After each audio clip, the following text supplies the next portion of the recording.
ری کی دراصل اس چیز کو کہا جاتا ہے کہ آپ خود جا کر اور خود آنکھوں دیکھ کا حال پہلے ملاحظہ فرمائیں کہ یہاں پر ٹارگیٹ علاقے کی صورتحال وغیرہ کس طرح ہے. یہ دراصل دیگر حضرات کی آپ نے باتیں نہیں سنی کہ وہ کہ ٹارگیٹ اس طرح نہ. جب آپ اپنی آنکھوں دیکھیں گے تو اس کو دراصل اور یہ جو ہے انتہائی مشن میں جو ہے انتہائی اہمیت کے حامل ہے. اس کے بعد آپ کو میں نے سمت کے بارے میں بتایا.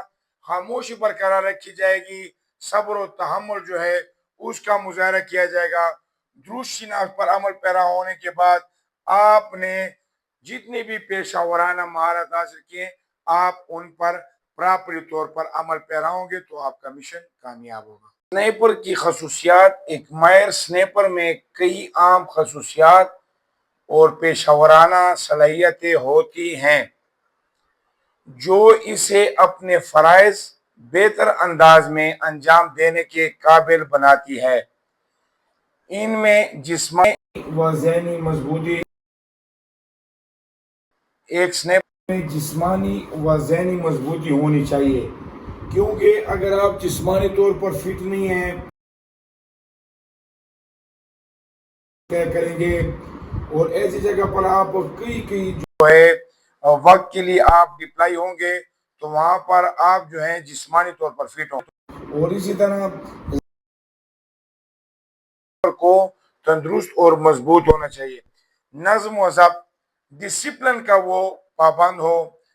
صبر و تحمل، ایک سنیپر میں صبر و تحمل ہونا چاہیے. فیلڈ و ٹیکٹکس، فیلڈ کرافٹ و ٹیکٹکس. اگر ایک سنیپر کو فیلڈ کرافٹ و ٹیکٹکس کا ماہر ہونا چاہیے کہ وہ زمین کا استعمال کس طرح کرے گا، کیموفلاج اینڈ کنسیلمنٹ کس طرح کرے گا، مشاہدہ کس طرح کرے گا، فاصلہ کس طرح ناپے گا وغیرہ وغیرہ. فیلڈ کرافٹ اینڈ ٹیکٹکس کے بارے میں میری تفصیلاً ایک ویڈیو یوٹیوب پر آپ ملاحظہ فرما سکتے ہیں. تو ایک سنیپر کی خصوصیات میں فیلڈ کرافٹ اور ٹیکٹکس بھی آتا ہے. پیشہ ورانہ علم جو ہے حاصل کیا ہوا ہے اس کو وہ بروئے کار لائے گا. تھرمل ہے، اسکوپ ہے، ہتھیار. مسلسل سیکھنے اور تربیت کی صلاحیت، یہ بھی ایک سنیپر کی خصوصیات میں آتا ہے کہ آنے وقت میں جو حالات جس طرح بڑھ رہے ہیں تو اس کو مسلسل سیکھنے اور تربیت کی اس کو لگن ہو اور یہ صلاحیتیں یہ سیکھے. ذمہ داری کا احساس، جو ذمہ داری اس کو سونپی گئی ہے اس کا اس کو احساس اس وقت کون سا فیصلہ کرنا ہے یہ بھی اس میں خصوصیات ہونی چاہیے. توجہ اور یکسوئی شامل ہیں، یعنی کہ جو ٹارگٹ اس کو مل جاتا ہے تو مکمل وقت گزرنے پر بھی وہ مرکوز اور